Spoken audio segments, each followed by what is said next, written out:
Boa noite, amigos do The Dealers. Mais um episódio que vai ao ar toda semana, terças-feiras, às 18 horas.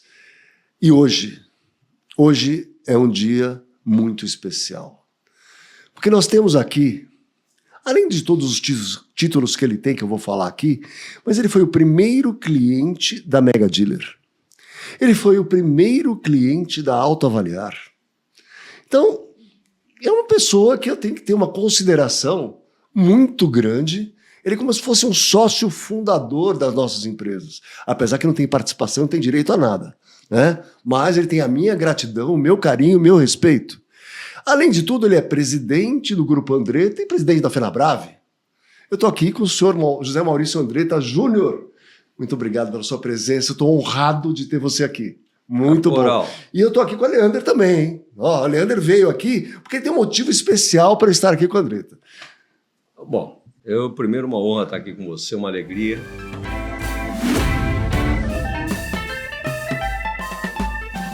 E rever o Leander aqui, que ele trabalhou só 20 anos comigo, né, Leander? Foi. Depois eu resolvi demitir ele para fazer um monte Isso o Leander era cabeludo na época. Né? Mas eu vim aqui com muito prazer bater um papo com vocês, porque é um bate-papo que nós vamos ter. Exatamente. Aqui, né? E uma alegria. Eu fui um dos, eu diria, fundador, porque o Leander fez esse programa, ele e o Silvio, quando eles estavam na Sercom, né, junto com você. Isso. Eu falei, nós precisamos desenvolver um sistema assim. Então a gente começou a montar lá no Andretta esse programa. Ele era meu chefe de CPD na época, né, Leander? E aí chegou num ponto e falou, pô, Andretta, você não me dá o programa aqui para eu tocar a vida para frente, aqui, eu com o Silvio, começar a nossa vida? Eu falei, pô, Leander, toca a vida. Você sabe que na vida, Leander, você conviveu 20 anos comigo, né? Eu acho que quem eu pude ajudar na minha vida, eu ajudei. Atrapalhar, você nunca viu atrapalhar ninguém, você viu? Verdade. É isso aí. Teve muita gente que me aprontou com a gente lá e tal. Eu simplesmente esqueço o cara e toco a vida em frente. Eu acho que Deus me deu a oportunidade de estar num dia que nem hoje aqui, né, com vocês e amigos. Em todo lugar que eu vou, eu tenho amigos, graças a Deus. Fruto dessa forma de eu ver a minha vida, entendeu? Que bacana. Mas que muito bacana. legal. E como é que começou essa vida? A minha vida é assim, bom, eu sou nascido em Amparo. Em Amparo. Você tem casa lá, inclusive. Eu tenho a minha casa lá, está fechada faz 3 anos lá, mas estou reformando ela agora, inclusive, porque na época da pandemia, antes da pandemia, eu ia muito para Amparo. Toda sexta-feira eu ia para lá, ficava sábado e domingo lá para descansar. Mas daí, com a pandemia, e eu encontrei, eu vou voltar um pouco para trás, vai. Nasci em Amparo, comecei a trabalhar aos 12 anos de idade na concessionária do meu pai tinha concessionária Chevrolet. Ele já era concessionário Chevrolet de Amparo. Mas ele era um outro sócio e meu tio. Tá. Eram 3 partes. Meu pai cuidava da oficina mecânica, ele era mecânico, cuidava da oficina, meu tio da área de peças e outro sócio da área de vendas. Mas vendia um caminhão por mês, era um negócio pequenininho. E era Chevrolet Caminhões. Então. Chevrolet Caminhões. Não era automóvel. Veja bem, eu nasci em 54, meu pai entrou na sociedade em 53. Olha só. Quando eu já nasci, meu pai já Você já nasceu na concessionária? Eu morava do lado da concessionária. Eu falei da casa. E a casa que o Zé Carlos Fonseca Ferreira alugou lá de uma época. Muito bom, querido e estimado, finado Zé Carlos. Seu amigo e meu amigo também. Muito meu amigo. E aí... Ele trabalhou com meu pai na Ford na época, sabia? Na década de 40 ou 50, sei lá. Então, aí, quando eu nasci, já tinha concessionária, eu vivia o dia inteiro da oficina, lá brincando, lá lavando peça com meu pai, pegando peça do setor de peça, mas isso quando eu tinha 7, 8 anos de idade. Mas efetivamente, eu comecei a trabalhar com 12 anos de idade. Eu ia de manhã na escola, à tarde eu voltava e abastecia carro, tinha uma bomba de gasolina na frente, eu tinha o quê? 20 metros de frente. 4 portas, tinha um caminhão e uma caminhonete lá na frente, e o fundo era a oficina mecânica. Eu comecei abastecendo carro na bomba, meu primeiro emprego foi dia 1º de maio de 1967. Eu já fiquei puto, porque o primeiro dia que eu ia trabalhar... 67? Você tinha 12 anos. 12 anos de idade. É isso aí. Quando o primeiro dia, já foi feriado, eu fiquei puto. Aí, então, na realidade, foi dia 2 de maio de 67, né? E o que eu fazia? Eu ia na escola de manhã, voltava, aí entrava no trabalho, eu abastecia carro na bomba, até às 6 da tarde, lavava os banheiros da concessionária, fazia a limpeza, e fazia 2 horas da tarde, a gente fazia um café lá na concessionária para os funcionários. Então eu ia lá na cozinha, fazia 2 garrafas térmicas de café e saía servindo café para os funcionários. Isso com 12 anos? 12 anos. Mas aí... Porque, dá um parênteses aqui, pessoal, é assim, a gente acha que, olha, o sucesso da pessoa hoje, acha que é fácil, né? Verdade. Que não, foi tranquilo chegar lá, vai ter ar-condicionado, ele herdou tudo, não tem que fazer nada. Foi coisa fácil, né? Que a gente escuta bastante, a pessoa teve sorte, né? Tem muita sorte na vida. Sorte. Isso é ter sorte, né? Mas aí o que aconteceu? O meu negócio era, eu gostava muito de física e de química. Na casa que você foi, tem um porão embaixo. Aquele porão era meu. Tinha um laboratório químico lá, física. Eu era meio professor Pardal na época, né? E eu queria ser físico nuclear, esse era o meu sonho. Tanto é que tinha uma amiga que estudava comigo, se formou, ela continuou a carreira dela de física e se aposentou agora no CERN, na Suíça. Olha só. Ela trabalhou lá na colisão de partículas, no Boston de Huygens lá. Mas eu era... Você queria estudar física, então? Física. Mas aí eu estava com 14 anos, né, 2 anos trabalhando lá, estava na 8ª série. E eu já ia para uma escola de física, de química, tá, porque eu era muito além dos caras na época. Eu conhecia, gostava disso aí. Aí chegou em 20 de outubro de 69, meu pai saiu para ir na missa com a minha mãe, teve um ataque cardíaco e morreu. De uma vez? Um dia, domingo, segunda-feira, o cara... Quantos anos eu tinha? 50. 50. Aí fiquei eu e meu irmão com 12 anos de idade e minha mãe, dona de casa, sócio do meu tio. Aí, nessa época, meu pai já tinha comprado a parte do outro sócio. Meu pai tinha 2 partes e meu tio tinha uma parte. E aí tua mãe ficou sócia? Minha mãe é dona de casa. Sim. Né? Eu assumi o negócio. Aí, com 16 anos, aí eu fiquei no negócio. Sócio do meu tio, que tinha sido prefeito de Amparo. Né? E tinha se afastado uma época da Constituição, voltou. Ficou 2 anos com meu... Não, voltou, ficou com meu pai, né? Viu 2 anos. Tá. E daí ele faleceu. Bom, aí eu comecei a trabalhar. Eu tive que virar concessionário. Você tinha mais irmãos? Mais um irmão, tenho até hoje. 2 anos mais novo do que eu. Entendeu? Era mais novo que você, então não tinha jeito. Então, eu tinha 14 anos, ele tinha 12, né? Aí o que aconteceu? Eu comecei a trabalhar lá. Aí eu mudei para a noite, porque daí eu entrei para o científico. É o que eu podia fazer. Aí eu trabalhava até às 6 horas da tarde, 6 horas eu saía, ia para tomar um banho, ia para o científico e voltava a trabalhar com concessionário. Mas eu era um aluno muito bom, modéstia à parte. Então, chegava no 3º bimestre do ano, eu já fechava tudo. Então, praticamente, outubro, novembro, dezembro, janeiro, fevereiro, eu quase não ia na aula. Então, eu fazia o quê? Eu dava férias para os funcionários e fazia o serviço deles à noite. Então, por exemplo, o cardexista, eu fazia o cardex à noite. E dava férias para o cardexista, o recepcionista de oficina, o garantista. Então, foi aprendendo tudo. Eu trabalhei em toda a função que existe numa concessionária. Eu fui mecânico, apontador, programador, garantista. Explica o que é cardexista, porque gente jovem, sucessores, estão aí assistindo a gente e tal, não tem a mínima ideia que é um cardex. O cardex é aquele móvel que você puxa de gavetinha, abre, e a fichinha você faz o lançamento, entrada de peça, saída de peça. Aí você fazia a média mês e quantas peças vendeu. Aí eu fui o primeiro cara, Leandro, que fiz uma curva ABC no cardex. Olha só. Tinha um cara, um representante da GM, o nome dele acho que era Antônio Seurim, não sei se ele existe, se tem um sósia dele e tal, mas ele gostava, ele ia lá como inspetor da GM, eu gostava de matemática, né? Começou a me explicar, tá, mas como é que faz uma curva ABC? Vamos fazer o seguinte, pega um papel, corta, um pacote assim de papel, e anota aqui em cima o número da peça. Depois, no meio da peça, você vai pôr a quantidade que vendeu os últimos 3 meses. Então, peça 7, 327 e 210. Vendeu 9 peças em 3 meses. Beleza. E foi para o cardex inteiro. Aí, vamos pôr pela tabela de preço o preço da peça agora. Aqui. Aí multiplica isso aqui pelo valor da peça, no canto de cá o valor da peça. Agora seleciona tudo em ordem decrescente. Aí vamos dar um corte para ver as peças que representam o maior faturamento, que era A. Entendeu?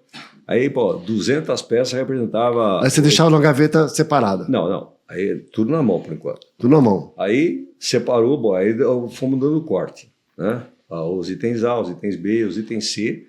Aí vamos fazer 3 máximo mínimo. Porque na época era um máximo mínimo só, era para 3 meses o estoque. Quando chegava um mês, você comprava para outro mês. Para 3 meses. Certo? Porque levava um mês para chegar a peça. Levava um mês o lead time. E tal. Aí o que acontece? Aí você chega lá, então essa peça aqui, como é de alto giro, eu vou investir menos capital e eu vou pedir, por exemplo, o máximo dela vai ser para um mês, 2 meses e um mês a gente compra. Quando ela chegou num mês, eu compro, que é o tempo que está acabando, está chegando a outra. Era mais ou menos assim. Aí a outra nós vamos fazer de 6 meses e 1 mês. E a outra 1 ano. Parafusinho, compra 1 ano. Vou ficar comprando todo mês parafuso. Então aí você punha a tarjinha no Cardex, vermelho, verde e amarelo. Conforme a demanda. Conforme você saber quais eram os itens A, o item B, você fazia um máximo mínimo diferente. Aí foi.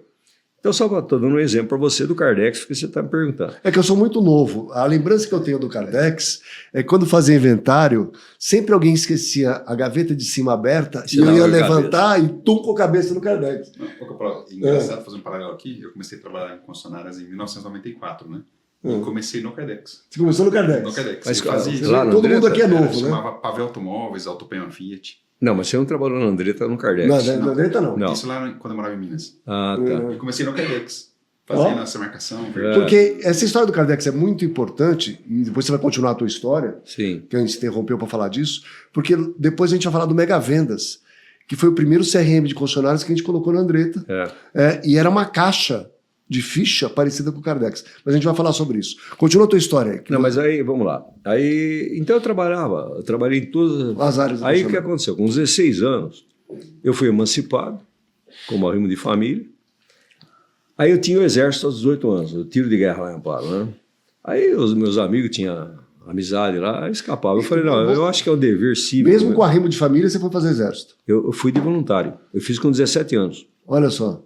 Eu falei, é o meu dever cívico servir a pátria. E foi a melhor coisa que eu fiz na minha vida. O do exército, se eu puder dar um conselho, eu diria para você, faça. O meu filho vai pôr o cara lá e faz ele fazer. Ele vai aprender a ser homem na vida. O sargento fala no primeiro dia, bicho, não sei se você fez. Infante é impermeável. Eu nunca me esqueço, meu sargento falando isso para mim, eu correndo na chuva, todo encharcado, e ele falava assim, infante é impermeável, não sente a chuva, não sente... E vamos lá, né? A Mensagem Garcia, primeiro dia ele leu a Mensagem Garcia. Conhece o texto da Mensagem Garcia, né? Você sabe? Opa, o Leandro sabe. Mensagem Garcia, a história do Jarro Azul, isso aí tinha um documento do meu pai. Ah, é? Ele tinha. Isso aí foi na revista Seleções, foi publicada. Ah, que legal. E meu pai tinha as seleções, ele colecionou de 42 a 48, a revista Seleções. E eu restaurei com um restaurador lá de Campinas. Todas as revistas estão na minha sala lá em Judeia, você sabe disso, né? Olha que bacana. Tem história, uma história bonita, rapaz. E eu sentia muita falta do meu pai. Eu tive um pai extraordinário. Não, e é um choque, né? Eu perdi meu avô com 58 anos, 52. Ele deitou para dormir, parecido. Levantou, tomou um copo d'água, deitou outra vez e morreu. Infarto fulminante e foi embora. E isso é um choque muito grande para a família, né? Porque causa um impacto na família absurdo, né? Porque ninguém está preparado para o negócio desse. São duas experiências de morte que eu tive na minha vida, né? Meu pai e minha mãe, muito próximo de mim. Meu pai foi uma morte rápida, mas não sofre. Isso. É boa para quem morreu, exato. É ruim para quem fica. A minha mãe, ela teve um problema de câncer no fígado, ficou 3 anos sofrendo. Chega um momento que você reza para que Deus leve, porque é um sofrimento terrível. Eu passei uma coisa bem parecida. Meu pai morreu em 2 dias, e minha madrasta, né, minha mãe também, eu tive 2 mães. Sou filho único de 2 mães. A minha madrasta ficou casada com meu pai há 40 anos. E a minha madrasta teve câncer 5 anos. Tinha 5 enfermeiras cuidando dela, tal, perdeu 40 quilos, foi uma desgraça, horrível, horrível. Exatamente o que você falou, chega uma hora que você não sabe o que fazer mais. Né? E minha mãe morreu com 94, mas teve Alzheimer nos últimos 10 anos e foi definhando. Os últimos 7, 8 meses nem se alimentava mais. Né? E você ficava esperando, né? Porque faz o quê? Ela morreu 1 semana depois que começou a pandemia. Eu não tive como, na época, para transportar. Você sabe que é um monopólio do município esse transporte lá de São Paulo, eu vou falar isso em São Paulo. Transporte de caixão, essas coisas, né, de defunto. Eu tive que contratar a parte, separado. Tive que pagar os coveiros. Ficou eu e minha esposa lá só, porque não tinha ninguém. Porque ninguém queria enterrar na pandemia. Então, confusão, logo começou. Foi uma coisa terrível. Bem interessante. Mas aí eu fiz o exército e continuei trabalhando com funcionário. Mas daí o único lugar que eu tinha condições de estudar e pagar era a Faculdade de Direito de Bragança Paulista. Então, minha mãe falou para mim, filho, faça direito, que você pode ser um advogado, um promotor, um juiz de direito. Ela queria todas as garantia do áreas, filho. né? Ela pediu para mim. Eu falei, tá bom, então eu vou estudar direito. Mas aí, para estudar direito, eu ia num ônibus 608, de Amparo para Bragança, era estrada de terra na época, por Tuiuti ali. Aquilo, eu tinha problema de faringite crônica. E na época os caras fumavam dentro do ônibus. Ah, Então na estrada de terra fechava tudo e os negros fumando lá dentro. Era um inferno. Quando chegava em Tuiuti, ele passava por dentro de Tuiuti. Não sei se você conhece essa estrada aí. Não. Conhece lá dentro? não. Você passava por dentro e era paralelepípedo. Aí eu abria a janela, põe a cara para fora para respirar. Aí fechava, voltava. Aí tinha um morrão, que eles chamavam famoso lá. Hoje é asfaltada essa estrada. Quando chovia, cara, atolava o ônibus lá em cima. E tinha homem, tinha mulher. Quanto tempo estudava. demorava o trajeto? 1 hora mais ou menos, mas eram acho que 45 quilômetros, entendeu? Mas levava 1 hora. E era um inferno, batia tudo no ônibus. Tá? Aí atolava o ônibus, ele tinha que descer para empurrar o ônibus. Claro. A hora que você descia os homens para empurrar, você pisava e vinha até o joelho. De barro. De barro. Empurrava, espirrava. Você chegava na faculdade de Bragança lá, tinha um banheiro, não sei se vocês conhecem, da Central, redondo. Ah, A gente ia lá, tirava a calça, lavava na pia, tirava o sapato, a meia, lavava. Aí ia naquela máquina lá de água de ar quente, secava. Pra poder vestir para ir na poder sala, para assistir a aula. E aí, cara, você chegava, os caras falavam, os caipiras chegaram, né? Porque chegava do interior, né? barro, molhado, fudido. Mas foi assim, aí eu me formei em Direito, entreguei o diploma para minha mãe. Minha mãe tá aqui, ó. Pediu, deu uma missão, tá cumprida. Mas não vou exercer. Não assinei o diploma. Olha só. Não assinei. E ficou com ela. E eu falei, tá, cumpri, mas eu vou vender carro agora. Agora eu aprendi a gostar de vender carro, vou trabalhar com automóvel. Aí eu trabalhei 10 anos com o meu tio. Por incrível que pareça, eu comecei no primeiro dia, 2 de maio de 67, e separamos o meu tio dia 2 de maio de 77. 10 anos Exatamente certinho. 10 anos. Começou a ter problema, meu irmão mais com meu tio lá, tal, de sociedade e tal. Nós tínhamos 2 partes na concessionária, e meu tio 1/3. Aí vocês compraram a parte dele? Não, eu vendi para ele. Ah, você vendeu para ele? Tive que vender, não tinha jeito. Aí, e pra você ter uma ideia, aí na época já tinha Opala, tinha tudo. Ele ficou com a concessionária e nós ficamos com um posto de gasolina. Na frente? Não, no outro lugar lá, Tá. na mesma avenida, mais 500 metros lá para frente, com 3 bombas, 2 bombas de gasolina e uma de álcool. Aí eu comecei de novo lá. Aí, puta, eu com meu irmão trabalhando lá. Aí eu tinha um outro posto em Arcadas também, mas eram 2 bombinhas. Será que era problema de 147 que passava o carro e tinha 2 bombas no meio da Eu lembro, tinha uma lá? propaganda assim. É desse Era jeito. desse estilo. Aí eu construí um posto grande lá. Eu fiz a parte elétrica do posto, que eu não tinha dinheiro para pagar eletricista na época. Isso foi em 1980. O cara pedia a mão de obra tanto lá, não tinha dinheiro. Eu falei, bom, então eu vou fazer eu.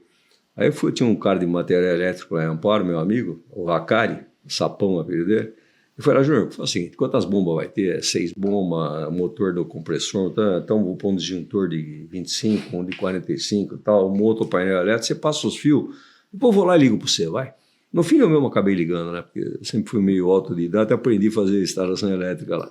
Eu fiquei 1 mês pendurado na estrutura passando fio. Passei 10 mil metros de fio lá, Nossa pra você Senhora. ter uma ideia. Eu e mais um ajudante que era trocador de óleo em Amparo, a gente ia lá e fizemos. Aí a Yamaha renomeou uma concessionária em Amparo de motos. Aí eu me candidatei a ser concessionária Yamaha. Cara, tinha 10 caras que queriam a concessionária. E eu estava na parada lá, aí eu peguei e já eu dei um prédio lá, que era um puta prédio para pôr a concessionária. Mas no fim, meu tio não desocupava o prédio para mim, o caramba, eu falei, puta. O prédio não era da concessionária. A concessionária Chevrolet, o prédio ficou para nós e meu tio ficou com a empresa. Ah, tá. Mas tinha um outro terreno de 10 mil metros que ele ia construir. ele ia construir para lá, entendeu? Mas daí ele mudou, mas não desocupava o prédio. Nossa. E aí vai o cara da Yamaha e fala, pô, e aí, como é que vai fazer aqui? Precisamos fazer, senão eu vou nomear outro. Falei, pô. Aí eu tinha um prédio do lado do posto de gasolina nosso, era uma casa. Eu falei, tem esse prédio aqui? Eu falei, você tem planta? Não. Ele falou, vamos bater a prancheta, vamos rabiscar. Peguei um metal, eu lembro até que estava chovendo, rapaz. No meio da chuva lá medindo, ele fez um croquis e falou, vou chegar na Yamaha na sexta-feira, eu faço um projeto e mando para você. Bacana o cara, hein? O nome dele era Paulo, eu não lembro sobre o sobrenome dele. Paulo era o projetista da Yamaha, gente boa com o menino. Aí ele foi lá, chegou, a hora que eu abri, puta, eu vi o desenho, a faixa e tal. Aí eu montei a concessionária lá. você ter uma ideia, a primeira faixa, a letra Yamaha, eu pintei. Eu subi na parede e pintei para economizar o letrista, para você ter uma ideia. Aí eu comprei as primeiras motos lá, comecei a vender. Meu objetivo, o primeiro mês, era vender 8 motos. Eu vendi 40. Só para você ter uma ideia. Aí, no dia que eu inaugurei a Yamaha, o dono da Fiat de Amparo, eram 7 sócios lá, estavam em dificuldade lá, procuraram para me vender a Fiat. Falei, pô, é meu sonho comprar esse negócio. Eu fiquei 1 ano negociando. 1 ano. Até que no fim, eu não venho ao caso dos detalhes aqui, mas foi uma luta do caramba. Eu comprei a Fiat de Amparo. Aí você virou concessionário Fiat. Eu queria voltar para o negócio do automóvel. Mas lá você tinha a Ford, a Fiat... E a Volkswagen. A Volkswagen, né? E a Ford, a Chevrolet, a Volkswagen e a Fiat é o que tinha lá. Aí eu comprei, na época, valor nenhum, 47, 0 carro no estoque. Com as peças obsoletas no estoque? Tudo lá. Em 1 ano... Eu tinha 80 carros pagos no estoque. Olha só. Porque eu usava o capital para encher os tanques de gasolina. Quando tinha aumento de gasolina, na época tinha os aumentos grandes de gasolina, né? Então eu baixava os tanques. Eu fazia uma analogia, como eu era bom de matemática. Pensa num circuito de Fórmula Indy, oval. Então você tem, o cara está rodando lá 300 por hora, 2 minutos cada volta. Aí ele tem que parar no box para abastecer. Aí tem o período de desaceleração. Ele para lá, ele tem que andar 80, sei lá. E de aceleração. Ele tem abastecimento. Ao parada, o 0, e depois ele tem aceleração, para voltar de novo no nível. Então, eu fiz um programa lá de computador na época, na HP e tal, que eu calculava a probabilidade das datas, porque eles anunciavam o aumento à noite, né, saíram no Jornal Nacional, amanhã, a partir de amanhã, no dia seguinte, 24 horas depois, ia aumentar a gasolina. Então, você estocava gasolina dentro dos carros da concessionária? Não. Como é que era? Tinha os tanques de gasolina. Eu tinha 2 caminhões tanque que transportavam para mim. Eu tinha os caminhões que puxavam gasolina. Sei. Tinha um caminhão que só usava na véspera do aumento. E o outro, eu fiz uma divisão de tanque, 4 mil litros, 2 mil litros, 4 mil litros. Então eu tinha os múltiplos, 2, 4, 6, então você usava 8. Os caminhões tanques e os tanques do posto. De estoque, eu tinha uma capacidade grande de estocagem. Mas eu trabalhava com combustível para usar 1 dia, 2 dias. Tá, agora certo? Entendi. Aí que você levantou a hora que chegava o aumento, eu enchia o tanque, eu precisava de capital. Então, quando estava chegando próximo, eu baixava o estoque de carro e de moto, e investir em gasolina. Investir em gasolina. Só que aí é esse problema, você tem que errar o mínimo possível, porque naquela época era overnight e tal. Aí eu vinha acelerando, entendeu?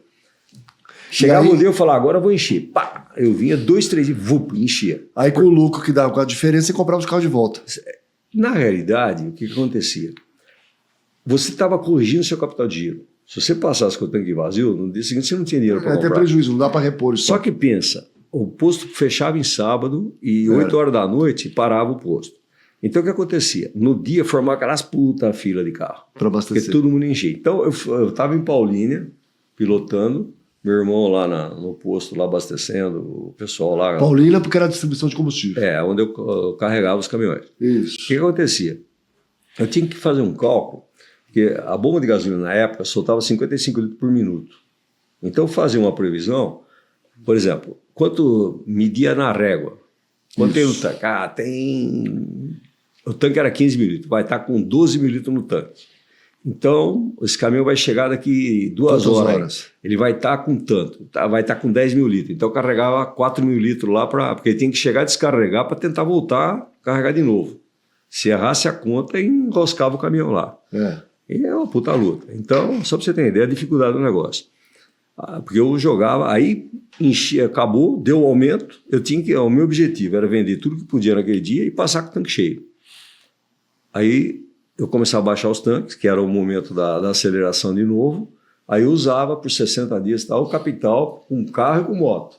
Aí vinha o outro aumento. Baixava o estoque de carro, de moto. Isso me deu um lucro bom na época. Aí, em 85, pintou a oportunidade de eu comprar a Fiat de Jundiaí, que era do Mário Magalho, JV Jun Veículos. E aí eu fui lá um dia com o Mário, comprei dele a concessionária, ele queria vender e tal. Era o Carlos Rapa e o Mário Magalho, grandes amigos meus, conhecidos na Abracaf na época. Aí eu comprei o prédio dos caras e comprei Você comprou a concessionária e o prédio? Não, só concessionária. O prédio, não. Eu ia comprar na sequência, mas daí eles não queriam vender o prédio. Eu não queria vender, não. Pedi muito mais do que valia. Eu acabei comprando aquele terreno da 14 de dezembro e ali eu fiz o projeto, junto com o João Graziosi na época. Foi o primeiro concessionário que ele projetou na vida. E como eu conhecia todo o esquema, foi minha realização. Aquela concessionária, você sabe disso, ela é maravilhosa, para a época, muito na frente, mas a funcionalidade dela. Você tem uma ideia, eu lavava o carro antes dele entrar na oficina para não sujar o mecânico. Isso em 85? 90. Já em 90? Já foi em fim de 89, 90, ficou pronta a concessionária. Tá.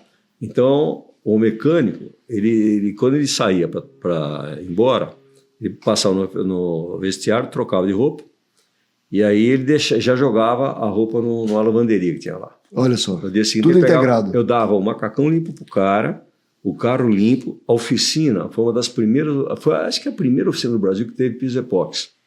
Eu trouxe o pessoal que pintava a quadra do Lakers, contratei o cara, aquilo era a coisa mais linda, parecia uma coisa. O meu refeitório lá era conhecido como Mac Andretta, lembra? Mac Andretta. Eu tenho as fotos, no dia que você for lá, tem toda a história na parede lá, na coisa. E aí foi uma concessionária acima, deu um boom na rede Fiat, porque na inauguração eu era já diretor da Abracaf. Eu botei um ônibus lá, fiz num dia de reunião de conselho da Abracaf e levei todos os conselhos do Brasil inteiro. Quando os caras tinham fonte luminosa, uma coisa ali, tudo em granito. Ali foi a realização da minha vida e do meu irmão fazer aquela concessionária daquele jeito. Levei lá a Isadora Ribeiro, né, para fazer a mestre de cerimônia. A Isadora Ribeiro, para quem não sabe, fazia a abertura do Fantástico. Ela foi mulher do Hans Donner. Ela fazia a Tieta, a abertura da Tieta, do Fantástico também. Do Fantástico. Era famosa pra caramba na época. E aí, porra, inauguramos lá e começou. Só que, puta, era 5 vendedores, eu punha o cesto, os caras matavam o cara, né? Põe lá no fim, você sabe como é que é. Aí eu conheci o Eumano e o Mega Vendas. Olha só. Aí eu fui lá, falei, pô, preciso resolver isso aqui. Falei, então vamos fazer. Aí eu cheguei, pô, debulhei lá, mudei, fiz uma sala de prospecção, botei 10 Você vê, a gente falava em lead naquela época, porque a sala de prospecção era para tratar os leads, né? Que não existia a palavra. Veja, né? não era bem o lead, mas tinha todo o processo. É o prospect. Era lindo exato. aquilo lá, você calculava o tempo que o cara estava, tinha todo o trilho. Então, mas no começo era na mão. No começo a gente fazia tudo na mão. No papel. Depois apareceu a Raquel. A Raquel fez o sistema. A Raquel, isso. o NV Plus. Veja. Exato. Então vamos dar um Vamos nome. lá. Vamos parar. Vamos lá. Eu fiz o Mega Venda e depois eu vou voltar um pouquinho para trás. Nós implantamos o Mega Venda. A gente vendia lá 40, 50 carros por mês, passou a vender 250. Com o Mega Vendas. Nós arrebentamos de vender. Que legal, hein? Carro. Mas era perfeito aquele sistema lá. E é até hoje. A gente usa, tem época que usa mais, usa menos e tal. Mas o que aconteceu? Na Abracaf, quando eu entrei na Abracaf, em 84, a Abracaf não era nem ali onde é hoje no Campo do Pacaembu. Sabe onde tem o prédio da Dacom? Ali como é que chama ali a Faria Lima? A Faria Lima com a... Ali é a Avenida Europa já. Era um prédio de esquina ali. Isso. É ali que eu comecei na Abracaf. A Abracaf era ali. Tá. Embaixo tem uma traineira e tem um Rubaiá ali. Isso. No prédio, do lado. E eu comecei a trabalhar lá. Eu percebia, rapaz, os caras não sabiam fazer conta, os concessionários. Falei, puta, os caras estão... Aí o Bogos e ela dava um chapéu em todo mundo, né? Falei, Roberto Bogos. Esse é o grande professor, aprendi muito com ele. Cara. Meu pai era muito amigo dele. Ele tinha casa em Itanhaém, inclusive. Isso. Então, deve ter até andava hoje. de lancha. Com andava meu pai de carro, tinha lancha. Isso. O Bogos é um gênio, né? Um cara fora da curva. Eu aprendi muito com ele. E aí eu comecei a usar HP na época. E comecei a estudar tudo da HP. Aí eu fazia programa na HP. Qual HP? 41C ou a 12C? A 12. Tá. A 12 eu fazia o programa de 10 páginas. Então é sempre financeiro. Não, é financeiro. Isso. Mas aí aconteceu um fato interessante. Você vê como é que é a vida. Aí eu comecei, falo para os caras, compra um HP, eu instalava o programa para o cara, aí você punha lá o valor do pé da tabela de preço, o Forplan. Já tinha um programinha montado. Eu montei o programa. Você tocava lá nas células, né? E dava o rumo lá do programa. Antes disso era Facite, não era? Rodava para frente. Não, mas era o que existia. Mas essa aí faz as 4 operações. O HP sensacional. Era sensacional. Era um computador. Computadorzinho. Até hoje, eu só uso o HP12 hoje no celular aqui. Eu adoro o HP12. E conhecia tudo do HP. Eu estudei tudo aquilo lá, amortização, tudo que podia fazer. Cara. Tem um manual desse tamanho em inglês, lá eu estudei tudo aquela porra lá. Aí eu comecei a implantar na máquina dos caras. Porque é uma frase que eu uso até hoje. Só existe consenso quando existe conscientização. Se eu acho que eu estou ganhando, se acha que você está empatando, ele acha que está perdendo, não tem Não vai dar certo. Entendeu? Eu preciso alinhar aqui, ó. Estamos ganhando todo mundo, estamos ganhando 3%, estamos perdendo 2%. Mas se você não tem, e aí dava um padrão, entendeu? Aí tinha o Sérgio Arthur, ele era concessionário em Belo Horizonte. Era Bom, ele falou, eu vou comprar uma máquina dessa aí, você põe para mim, põe. Mas ele comprou a 11. E a 11 é científica, você sabe disso. A 12 era financeira. Sim. Então a 12, o cara acha que é uma puta máquina, mas é uma máquina feita para leigo em matemática. A 11 não, a 11 é científica, é para engenheiro, tá? Você tem que elevar a potência, extrair a raiz e tal para fazer. Aí eu falei, pô, você comprou a máquina errada, cara. Puta. Aí eu falei assim, me dá a máquina que eu vou ter como desafio, eu vou fazer o programa na unha mesmo, na matemática. Aí eu fiz o programa para ir na unha, porra. Estudei pra caramba lá, fiz aquelas plataformas matemática que o Leander fazia lá comigo no Lotus 1, 2, 3, lembra? A gente construía as planilhas lá. Aí, cara, então, foi isso aí que aconteceu na Abracave. Aí começaram a vir os computadores, eu mostrei para você uma foto do CP300, que foi o primeiro que eu comprei, que era um tranqueira. Uma desgraça, né? Depois eu fui o primeiro que comprou um PC em Amparo, XP. Não era XP, era o PC, o primeiro, ele não tinha Winchester. Antes do XP. Ele tinha aquele disquete 5 1/4. Isso. E eu comecei, e aí tinha um programador da Abracaf que chamava Augusto Espinosa, morreu há pouco tempo, foi um cara grande amigo, que eu nunca esqueço dele, rapaz, ele me ensinou a trabalhar com computador. Então ele foi lá, como é que fazia o backup, como é que instalava o programa. E você tinha o Word e Lotus 1, 2, 3. Lotus 1, 2, 3. Era o Word? Não era o Word. Era o Word, era o Word. Era o Word. Era o Word mesmo? Já? Era o Word. O primeiro que eu tive lá era o Word e o Lotus 1, 2, 3. Que o Lotus 1, 2, 3 virou Excel. Não, existe até hoje. Eu sei, mas eu tenho, você sabe que eu tenho lá, né? Não era o WordPad, depois o Word? WordPad, já tinha um nome estranho. Mas então, depois teve o 4 Pro. 4 Pro, depois que veio o Excel. Né? Isso. Mas aí, então fazia... É que eu tenho que explicar para o pessoal que não sabe o que é Lotus 1, 2, 3, que foi o primeiro programa de planilhas que existiu. Exatamente. E aí, dizem, inclusive, que o Lotus 1, 2, 3 foi base na época que o Bill Gates criou, porque o primeiro foi o Lotus, né? Então, era o Lotus 1, 2, 3. Que ele estudou um pouco, contratou o pessoal, porque já existia o Lotus. Aliás, acho que o senhor era o maior utilizador do Lotus.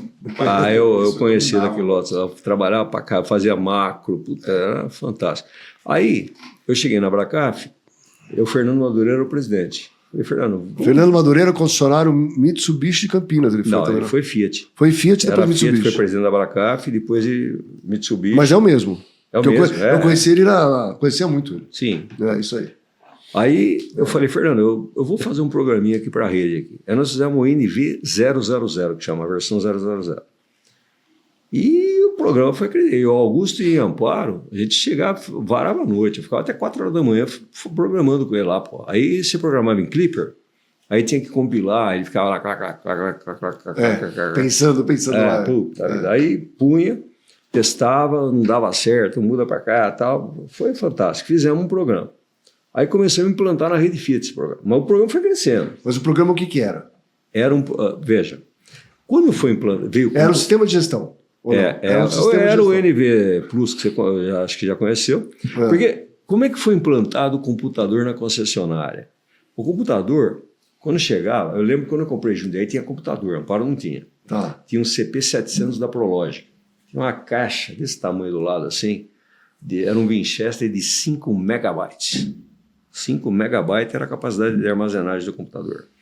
Aí era uma sala como essa aqui, com ar-condicionado, que né, não podia ter terra, todos aqueles negócios lá. Aí o que acontece? Quem mexia era o contador.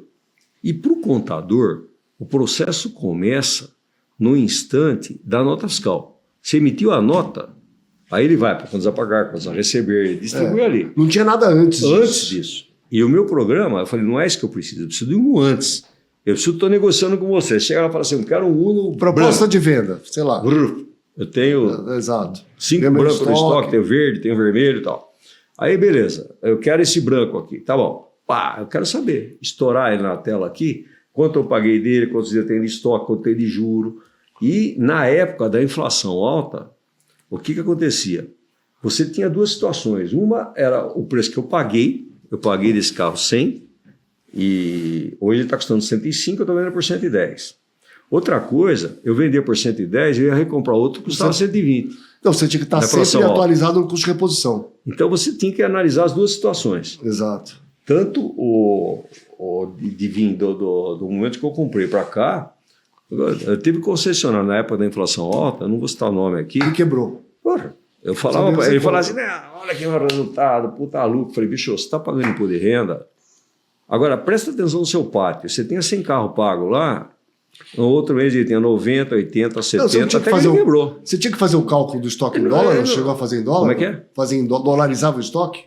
Aí é o seguinte... Porque os lojistas faziam isso. A dolarização, ela também ela distorcia. Porque você tinha um momento que o dólar oscilava em relação ao real. Então, eu aprendi com um banco lá em São Paulo que ele me explicou assim, você tem que criar uma moeda, entendeu? De inflação, dolarizar ela. E eu trabalhado com 3 moedas, para você ter uma ideia. Uma para peças, uma para serviço e uma para carro. Então, o nosso programa era fantástico. Aí foi. Só que o que aconteceu? Aí começou, não, instala em Minas, instala na Bahia, instala no Amazonas. Aí tem ICM diferente. Tem. Puta, era um rolo. Mas você que programava tudo? Não, eu tinha o Augusto que programava, escrevia o programa. Eu dando as informações. Mas daí, chegou um ponto que eu virei analista de sistema. Claro. Eu ficava o dia inteiro. O cara lá de Manaus gritava, agora mudou o ICM aqui, ele vai mudar. E na época, você sabe como era programar em Clipper, né? Sim. O cara ele não se relacionava a uma parte do programa. Você tem que escrever de novo. Mexer numa cobrinha aqui e até lá embaixo tem que mudar tudo. Você tem que dar um copy daquele pedaço e punha. Ele copiava, punha e depois confere, Andretta. Puta, ficou louco. Então o dia inteiro conferindo conta lá. Aí começamos a treinar a rede. Bom, aí, pegou. A rede inteira trabalhando naquele negócio. Falei, agora... Aí eu fui eleito presidente da Abracaf em 94. Aí foi quando eu peguei a Raquel, o Chiquinho Mendes, o Fernando Rolim era o superintendente. Que também trabalhou com o Emano. Isso. Você conhece meu Fernando? Conheço muito. Gente, meu amigo até hoje, o Carlinho, filho dele, os meninos, eram tudo criança na época. Aí eu peguei e falei, vamos fazer o seguinte, Augusto, você fica cuidando desse programa aqui, para dar manutenção. Enquanto isso, vamos escrever um do zero.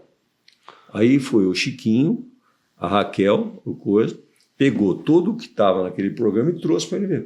Então, aí se passou a chamar NV Plus. Entendi. Era negociação de veículos Plus, entendeu? E era, até hoje, eu tenho a cópia número 1 dele lá, você sabe disso, a Abracaf me deu uma cópia lá que o direito autoral do programa era meu, porque toda a inteligência do programa foi eu que fiz, tal, papapá. E uma coisa muito interessante, né, Sr. Júnior? Hoje, assim, até hoje eu vejo nas bibliotecas de programas que a gente acompanha, assim, não tem algo explicativo. Esse aí eu lembro... o manual dele. Tinha um manual tem um manualzinho completo. É. Uma vez o Sr. Júnior só leia quando a gente estava mexendo com o sistema de gestão, e eu li todo, e era assim, sensacional. Então tinha todo o manual explicando passo a passo. Não, se você for lá em Jundiaí, eu tenho o manual, a versão número 1 lá, com um quadro que eles me deram na época de presente, na minha sala, na Fiat, que eu preservo como era na época, entendeu? Então, isso foi acontecendo. Aí, fiquei amigo da rede toda, fiz a minha gestão lá, 2 anos na Abracaf. Enquanto isso, o Chiquinho, a Raquel e o nesse Fernando... período ficou pronto, o NV foi desenvolvendo. Aí, na sequência, veio Humberto Carneiro, que foi meu sucessor, né? Era meu vice-presidente. Ele assumiu. Aí, ele falou, vamos fazer um programa para a rede. Eu falei, Humberto, veja bem, a Abracaf é uma associação de concessionários, não é uma software house, porra. Isso aí é um pepino do campo. Uma coisa é você fazer um programa para ajudar o cara a tomar decisão de vender o carro certo, entendeu? Quanto ele pode chegar, o que está acontecendo, se está ganhando, está perdendo. Outra coisa é você entrar em contas a pagar, contas a receber. Aí vai embora. Esquece. Não, vamos fazer. Aí montaram um grupo de trabalho, eu já estava meio afastado, montaram um grupo de trabalho da Fiat, 30 caras da Fiat, 30 caras da Abracaf, e vão montar esse negócio aqui, vai. Mas a origem foi o NV Plus. Entendeu? Que deu origem ao DealerNet, o que é o DealerNet hoje. E o DealerNet começou no Ceará, não foi? Alguma coisa então, assim? Como é que ele chamava lá? O Paulo e o Regis Braga. E o Regis. Isso. O Regis, esses dois, gente boa pra caramba. Aí, Meus grandes amigos. eles venderam o negócio, Sim, né? sim. Mas foi com eles que...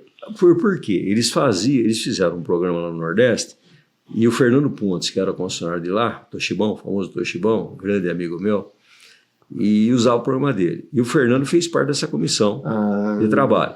Eu já não participei desse negócio aí, na época. Eu estava meio estremecido com a Fiat, tive uns problemas com o Paulo lá, que eu saí, foi para defender a rede Fiat e eu me lasquei inteiro lá, entendeu?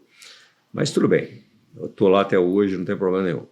Aí eles começaram a trabalhar. Quando fizeram, gastaram $1 milhão na época para fazer o vídeo no programa. Só para você ter uma ideia. Foram falar com o Bill Gates nos Estados Unidos. Na revista Abracaf, eu tenho a coleção de todas elas, desde que você for lá, eu vou achar. Tem uma foto, foi o Paladino, que era o concessionário do Rio. Eu lembro do Paladino. Lembra do Paladino? Claro. O Paladino, o Aldo Sorrentino, se não me engano, na época, foram para os Estados Unidos fazer uma negociação com o Bill Gates para usar o Microsoft na rede Fiat inteira. Entendeu? Bom, fizeram um primeiro programa e daí começou o Fiatnet. Fiatnet, exatamente. Certo? Implantando. Aí, puta, havia um computador, não tinha velocidade, lembra, Helena? Aí, não, tem que trocar todas as máquinas. Então, aí entrou um investidor junto com o Paulo e com o Costa, que era um cara da Bahia. Ele chamava, puta, ele fazia... Eu lembro que tinha 7, 8 sócios quando começou lá, né? Mais ou menos isso? Não. Eram os dois. Mas depois tinha, foi mais tinha gente. um cara, como é que é? Oswaldo Nelson. É. Oswaldo Nelson era o sócio capitalista deles. Tá.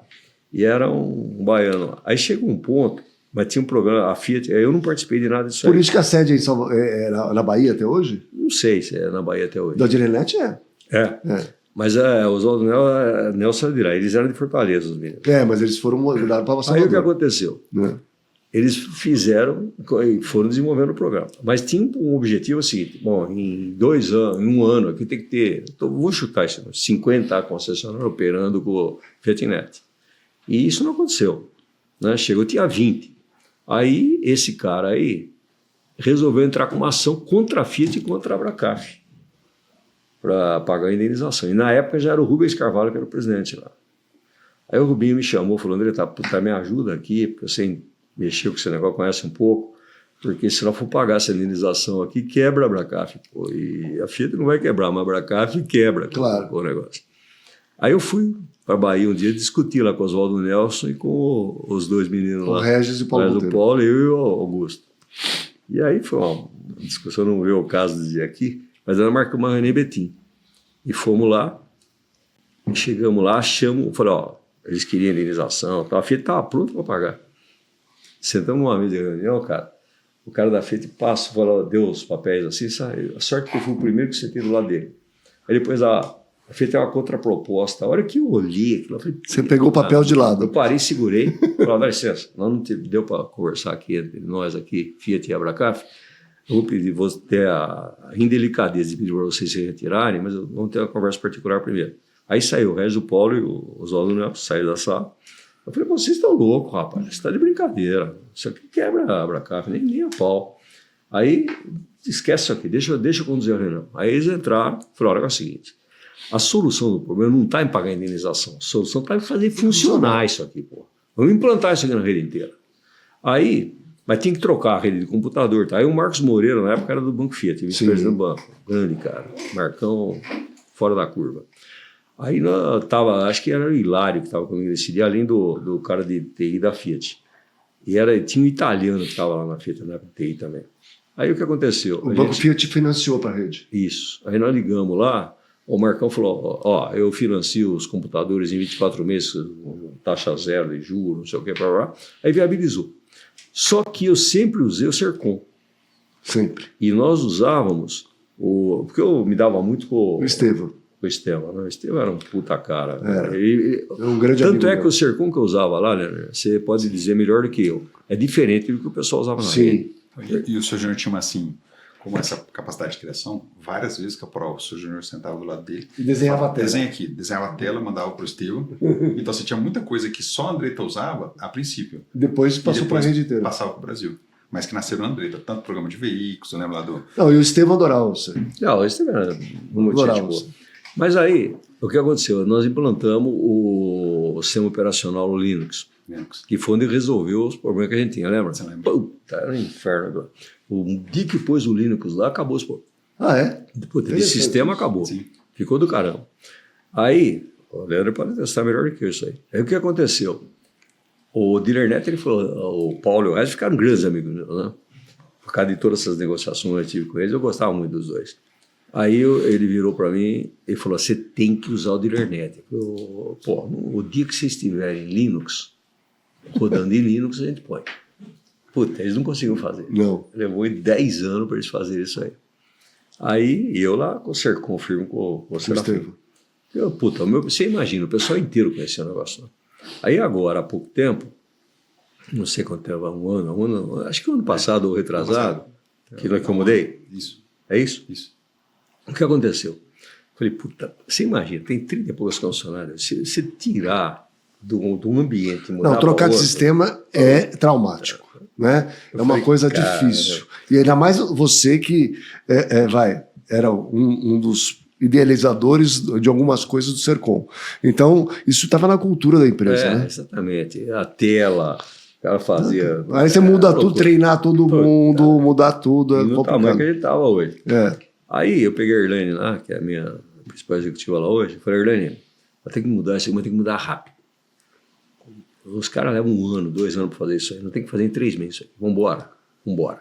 Aí o Antônio Sérgio já estava no Dealernet. E o Antônio Sérgio, você conhece ele foi da Fiat e da área de peças. Isso. E era um cara que eu sempre quis extremamente bem. Se tem um cara que eu me relacionava bem na Fiat, era o Antônio Sérgio. Esse cara é gente pra caramba, cara. Um cara sensacional. E aí ele tinha saído da Fiat, aposentado, o Dealernet foi lá e contratou ele. Aí ele veio, pô, André, vamos instalar aqui. Eu falei, não, antes disso. A gente tem que contar a história. Não, eu quero contar a história do Megavendas, pô. Não, mas peraí. Vou voltar lá.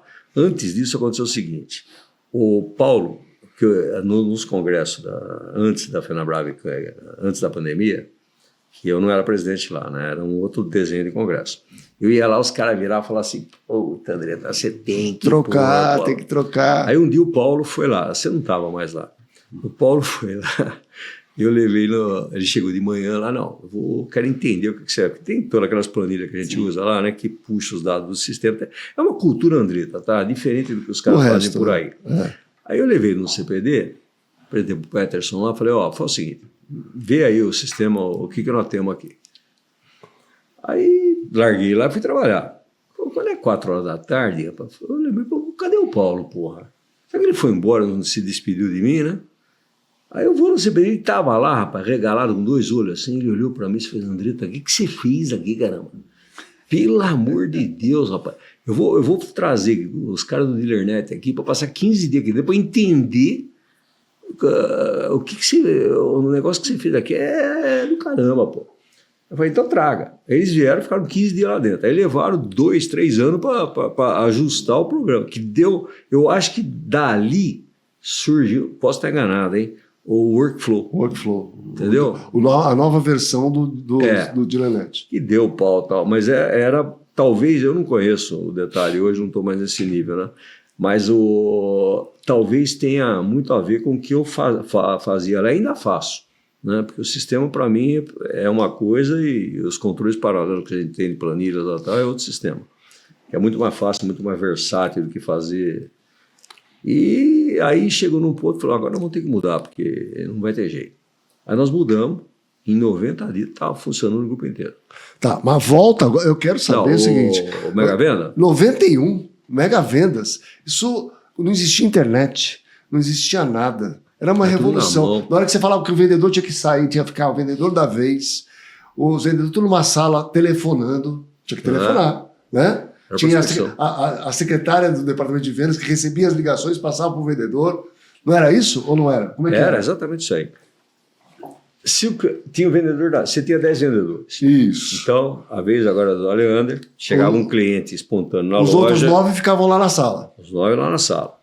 Aí, a Aleander começou a dar um atendimento. Aí, a vez do caporal, você ficava lá para atender. Saía da sala, chamava, punha lá, você ficava da vez. Chegava, apresentava. Aí o que acontecia? Mas registrava onde as informações? Não, ela ela anotava lá. O Aleander começou a atender na o mão. José na mão, papelzinho. Às 10 horas da manhã. Aí ela saía, enquanto ela ia chamar você na coisa, ela deixava na mesa do piloto, que a gente chamava. Isso. Ele tinha um mapa, então ele registrava lá, o Aleander começou a atender o Zé às 10 horas da manhã, ok? E atrás do piloto tinha todo o trilho de venda. Na mesa, de frente pro vendedor, tinha o trilho de venda. Olha só. Aí... Ele tinha que seguir passo a passo ele tinha aquilo que ali. fazer todo o passo. Como é que cumprimentava o cara certo, Isso. a demonstração estática, as levar pro perguntas estoque, qualificadoras. Levar para o estoque para conhecer o estoque. Depois, não. As perguntas qualificadoras e tal. Me conta como é Aí que é. tinha a técnica, ele pegava o carro, puxava o carro e chamava, vem comigo. Tal. Aí o cara fazia o cara levar andar para no carro. um instante desconhecido. Né? Depois fazer ele o test voltava, drive. parava na placa. Era aquela Somente veículos vendidos. Somente vendido. Aí tinha Isso. o limpador de para-brisa que levantava e punha lá vendido. Vendido. Virava para reservado. Aí ele Sensacional, passava cara, né? pelo... Cada passinho pensado, não era Aquilo legal? até hoje é sensacional. E vou dizer um negócio para você. Tem um cara, rapaz, essa história... É que eu vou fugir da história, mas depois eu te conto isso aí. Ele trabalhou comigo lá, hoje é um operador de uma concessionária, um grupo lá no Nordeste. Cara sensacional. Menino simples, ele falou, pô, eu vou acreditar nesse negócio. Porque, um momento, no começo, quando você vai implantar um negócio desse, a reação natural dos vendedores é falar assim, eu vou ter que fazer Não, tudo mas isso aí. pera, tanto é que eu tinha 4 vendedores na época que sabiam tudo, né? Eu sou um profissional. Não Aí eu preciso de queria ajuda. pôr o quinto, põe o Zé lá. Não, esse cara é meu cliente. O nego não deixava atender. Entrava um torto lá, ele falava assim, esse cara não vai comprar mesmo, vai pra atender vai lá. pro fulano. Aí chegou um ponto, eu falei, não, vou botar 10 agora. Você não consegue pôr? Não, é 10. Eu botei os caras na sala. Os 4 pediram a conta e foram embora. Teve cara que sentava na minha sala lá. E você não ficou preocupado? Porque você tinha o melhor vendedor, Eu tal. acreditei naquele negócio desde o primeiro momento. Bacana. Aquilo é sensacional, pô. Sensacional. Você vendia imagens da concessionária para o cara, passava na oficina, conversava, mostrava o setor de peça. Isso. Depois você sentava para negociar. Aí você usava caneta verde, caneta Sentava do lado vermelha, direito. caneta azul, o jeito que fazia. Folha de trabalho. Folha de trabalho.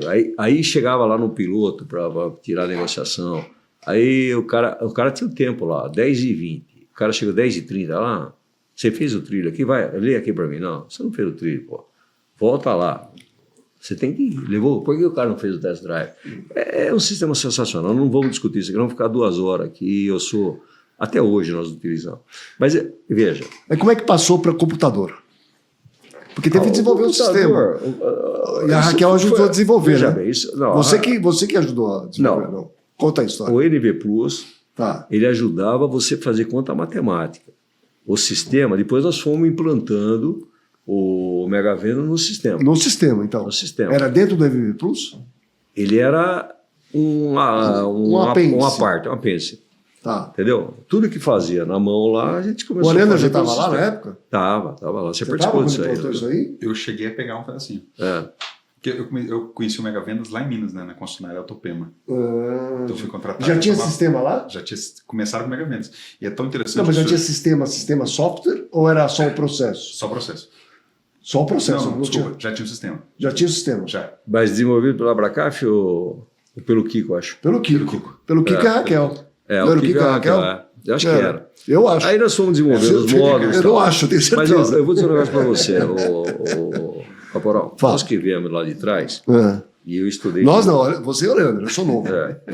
Você tem uma ideia, desde 95, eu ia em toda a NDA. E eu conheci o Calsul.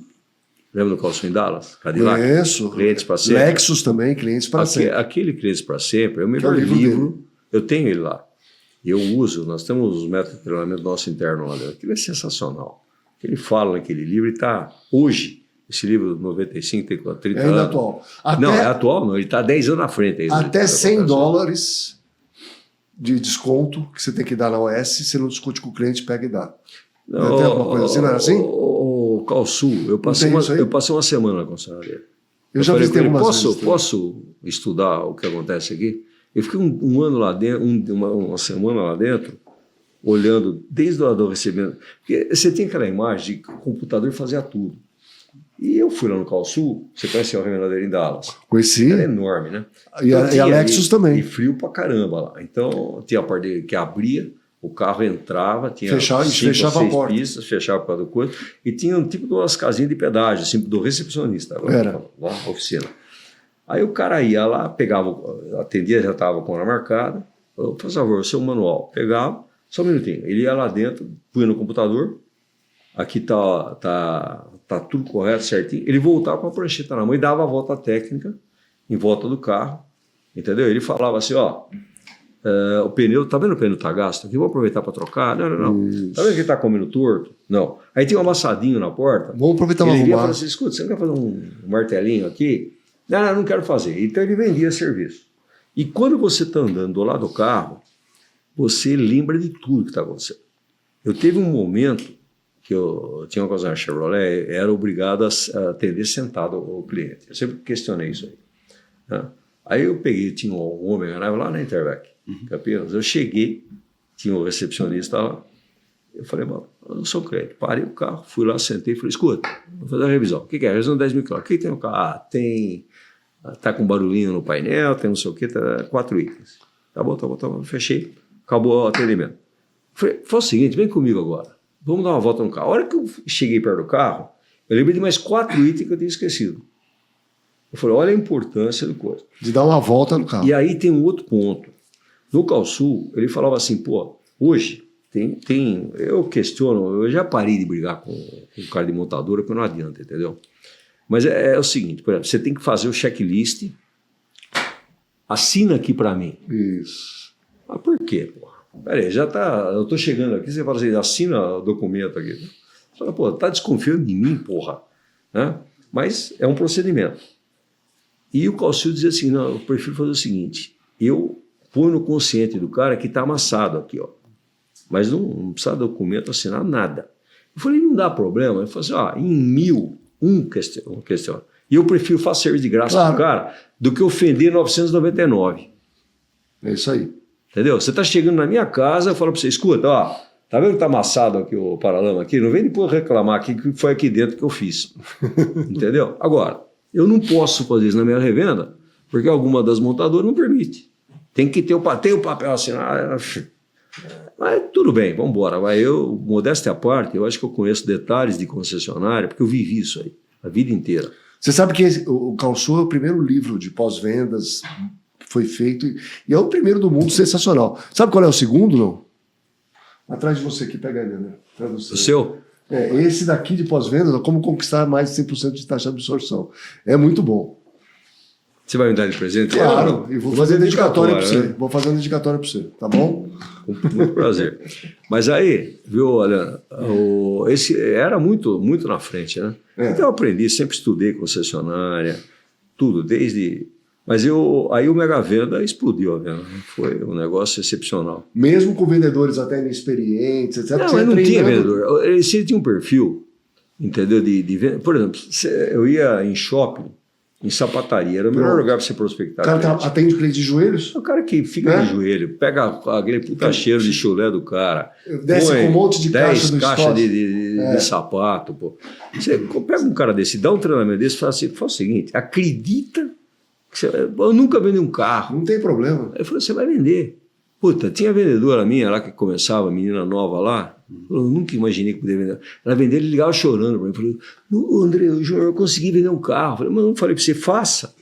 Tinha vendedora minha. Emocionada. Porra, lindo, porque ela ficava o dia inteiro. Hoje, o cara quer sentar, 2 minutos, lá quer vender um carro. Pô, já não tem mais trânsito de loja. E outra, esses sistemas, por exemplo, Mega Vendas, quando deu a crise em 2008 nos Estados Unidos, nós fizemos uma...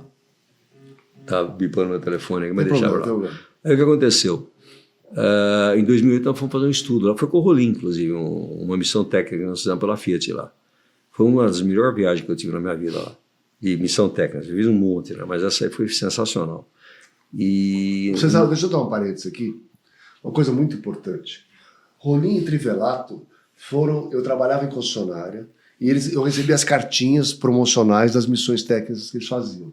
Foi minha inspiração para a Mega Dealer fazer missão técnica. A gente faz há mais de 20 anos, a gente fez em 5 continentes e tudo mais, mas a inspiração foi Rolim e Trivelato. E uma época, eu fiz missões junto com o Trivelato várias vezes, né? E quem assessorava a gente em tudo era uma senhora que eu tenho o maior respeito e gosto muito dela até hoje, é a senhora Regina Cobata. Trabalha comigo, a minha Que é sua secretária na FenaBrava. Ela trabalhou na Mega, na Comando também, né? Trabalhou com o Mano, exatamente. E depois trabalhou com o Rolim, com o Trivelato. Ela é fantástica. E eu trabalhei com ela também, porque eu fazia as missões junto com o Trivelato. Um trator para trabalhar. Sensacional. Sensacional. Eu tenho que prestar minhas honras aqui para ela. Eu também, viu? Porque ela é sensacional. Mas aí onde é que eu cortei aqui? Do Mega Vendas. A gente estava falando. O Calsul. Não, o Calsul, tal, oficina, tal, os estudos que eu fiz. Na viagem técnica que eu fiz lá. Com o Rolim. Com o Rolim. Aí tinha caído a metade a venda no mercado lá. Então, quando você vai vender 100 carros, estava vendendo 50. Então, por exemplo, todas as cabinas de prospecção, eu fui numa concessionária, não lembro que marca, Toyota, que era lá, tinha uma cabina para 50, 100 vendedores lá. Eles tiraram todos os vendedores, botaram no showroom de volta para dar movimento no showroom. Como está hoje? Os showrooms hoje não tem mais movimento. Por quê? Antigamente, você tinha 4 marcas, tá certo? O cara queria comprar um carro, ele ia necessariamente de que nas 4 para ver. Então, um cliente se multiplicava por 4. Hoje, o cara vai na internet, ele vê o seguinte: eu estou em dúvida entre esse carro e esse carro. Aí ele vai, não, eu vou nesse carro aqui. Ele já chega lá. Agora, se antes você atendia 10 clientes para fechar, ou 20 clientes para fechar 2, 3, hoje, a cada 10, você fecha 7 se você puder trabalhar. Porque ele já vai determinado no negócio. Ele já se você avaliou certo o carro dele, Exato. se você deu a atenção que ele deve ter, percebeu o que é, entendeu? Só que o tamanho de showroom que nós temos hoje é superdimensionado. Até que nós estamos dividindo os showrooms para buscar eficiência. Eu ia entrar nesse assunto depois, mas quantas marcas a gente tem hoje, você sabe? Com essas todas chinesas que estão chegando? Não, veja bem. Na FenaBrave nós temos 56 associados, mas aí é caminhão, ônibus, motocicleta. De automóvel são 24 associadas lá. 24 associadas, tá. Então, eu entendo que são 24 marcas. Olha aqui, ó. Mas tem mais, né? Que não se associaram ainda. Não, todas as montadoras do Brasil são associadas na FenaBrave. Mas então, eu acredito que são 24 marcas. E os importadores da Beiva? Não, o importador está fora. Não, os importadores também. Importador. Mas aí, por exemplo, vamos pegar essas duas mais famosas que estão aqui agora. Não, por exemplo, Gandini, vai. BRD está lá. BRD está lá. BRD está lá, a Great Wall está lá. Não tem problema, então a porta aberta. Mas, por exemplo, Gandini não está. O Gandini é importador. Gandini é Kia. Kia, mas é importador. É importador. A associação Kia está. Entendeu? Entendi. Mas vamos lá, vai. Tem 24 marcas, 30 marcas de carro. E está chegando mais umas 10. Então, vamos ver se chega e se fica, né? Não. Porque chegar, uma coisa, vai chegar. Se vai ficar, a gente não sabe. Por exemplo, essa missão técnica, deixa eu explicar o que aconteceu. A gente era aquelas concessionárias, a maior Toyota do mundo, lá, como é que chama lá? Longo Toyota, que era... Até a Longo, na number 1 ali. Bom, era um monstro de concessionária. Isso nos Estados Unidos. Nos Estados Unidos. O maior Toyota do mundo é o Longo Toyota. Tá, então acho que pode ter sido na Longo. Que tinha quanto ela vendia por ano. Sim, é a Longo. E aí nós visitamos várias concessionárias. E nós chegamos numa concessionária Hyundai, pequenininha, tinha 3 carros no showroom, tinha uma sala de reunião em cima, uma mesa em U, que nem eu tinha lá na Andretta, e tinha um coreano que tocava a concessionária, chamava Jay. Eu fui nessa concessionária, isso era em Los Angeles ou São Francisco. Em Los Angeles. A gente levou um grupo lá. Pequenininha, tinha e esse cara mas esse cara é um show. Esse cara era o Júnior Andretta. Ele usava, eu cheguei lá e dava risada. Ele falou assim: usa o PI, não sei, só contato pelo PI. Faço uma reunião. Explicar o que é PI, porque as pessoas não sabem. O Predictive Index, que é o perfil comportamental da pessoa, que é o humano que trouxe. Uma ferramenta de assessment, né? Que eu uso até hoje. Você sabe que eu fui o primeiro cliente do PI, do humano, do PI. Eu fui analista PI a minha vida inteira. Eu que digitava lá, mano. Então, entendeu? Eu uso até hoje. Eu sou analista PI. Que legal. Hoje eu consigo. Que perfil que você é? 26. Por número não sei. Não sabe o número? E o título? A, B, C e D aqui. A alto, B. O B na linha, o C baixo, bem baixo. E o D voltando. E o D voltando mais ou menos no nível do B aqui. Ah, no nível do B? Mas... Se o D é no nível do B... Não é conflito, não. É o 32? Ou é o Não, 28? por número não sei, isso aqui, ó. Vamos lá. Perfil PI O, do Júlio Andretta. B, C e o D. Esse... Agora, esse era o selfie. Isso. O conselho do selfie meu, ele fazia isso aqui. O pessoal não está vendo aí, mas quem entende de PI e tudo mais, depois eu explico melhor. Tá bom.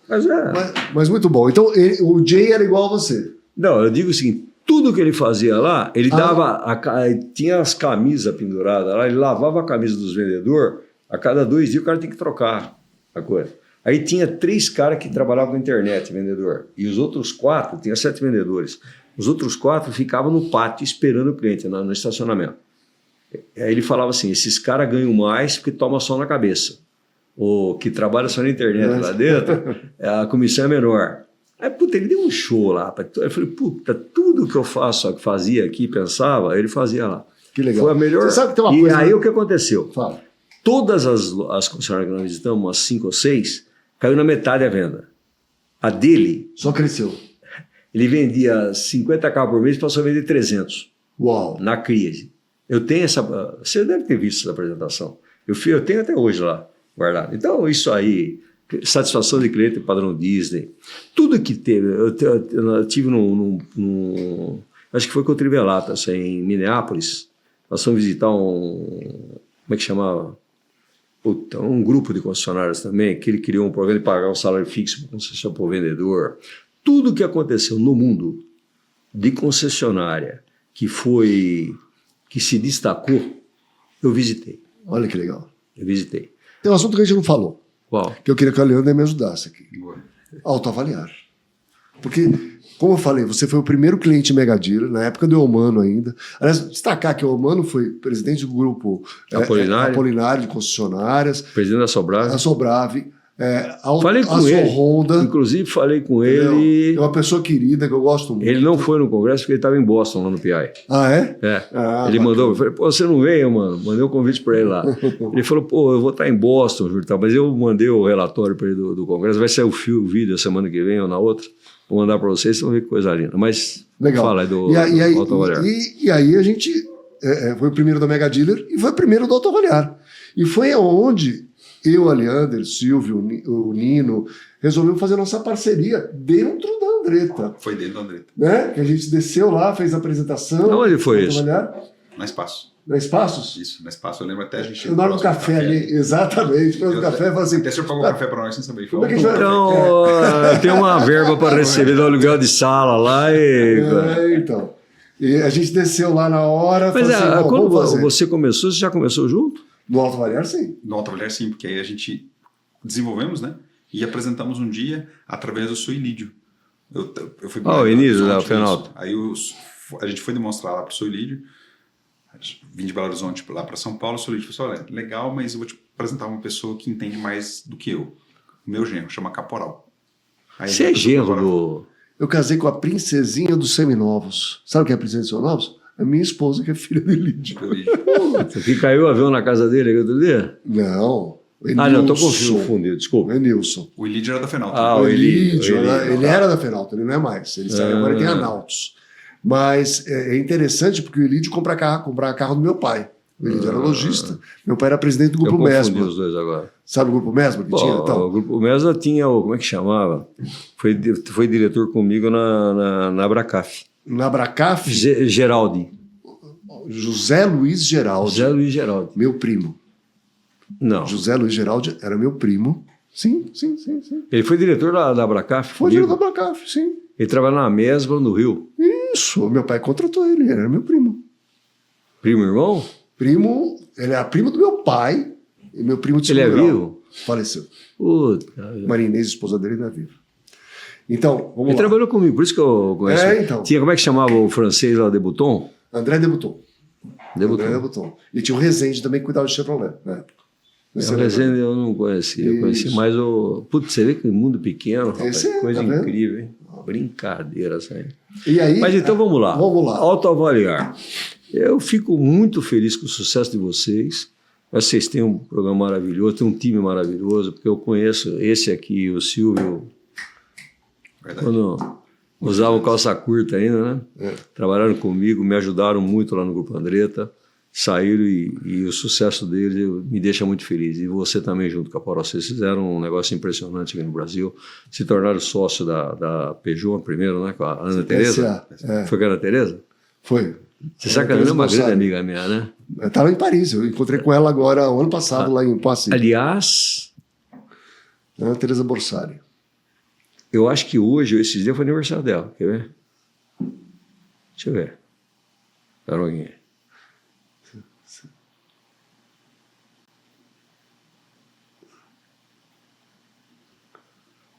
Puta, dia 1º. Foi aniversário dela. Niver Ana Tereza Peugeot. Tá vendo? E aí, virou Se ela excelente depois, se ela assistir esse podcast, você mandar para ela, Eu mando pra ela, tem o WhatsApp. fala para ela que eu estou mandando um grande abraço. Eu quero muito bem a Ana Tereza. Muito A bacana. Ana é uma pessoa excepcional, fora da curva. E em 2003, eu estava montando.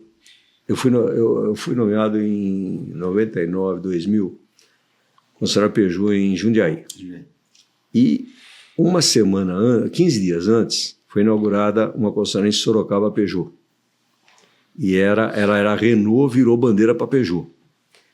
E como é que chamava o presidente da Peugeot, aquele holandês doido pra caramba? Da Peugeot? Como é que era o nome dele, pô? Nessa época eu não lembro, não. Eu vou lembrar o nome dele aqui. Bom, aí o pessoal da Peugeot, o Décio Fará era o diretor lá que está na Braga. O Décio eu conheço, Aí ele falou, pô, vai lá em Sorocaba para você ver a inauguração, porque soltava fumaça, jogava o ursinho da Peugeot, ele fazia uma puta festa lá, né? E aí eu fui lá, assisti a inauguração e tal, falei, bom, vamos fazer igual aqui em Jundiaí. Fizemos em Jundiaí a inauguração da Peugeot lá. Aí passou 60 dias, cara, o cara quebrou, deu um tombo lá, sumiu com os caras da Peugeot, deu um puta rolo. Aí o Décio falou, pô, você não quer pegar Sorocaba, a Ana Tereza, né? Que era não lembro se era da DRD na época, quer pegar? Pega, pô, vamos embora, vamos montar lá. Aí eu comprei o terreno e comecei a construção. E no meio da construção, estava faltando um pouco de dinheiro, ela me antecipou uma verba de propaganda lá para me ajudar, depois... Então eu devo muito à Ana Tereza, eu gosto muito dela.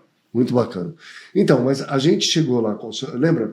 Lá na sua concessionária, e como é que funcionava antes, né?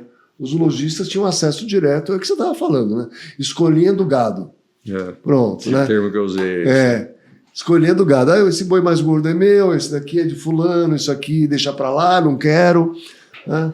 E aí a gente apresentou uma ideia de fazer um processo todo pela internet. Perfeito. E isso foi muito interessante, porque assim, hoje é bastante cliente tudo, mas um dia teve o primeiro carro, um dia teve o primeiro lojista, eu lembro perfeitamente. Nós convidamos os lojistas que já compravam da Andretta e a gente reuniu tudo no auditório lá da Espaços.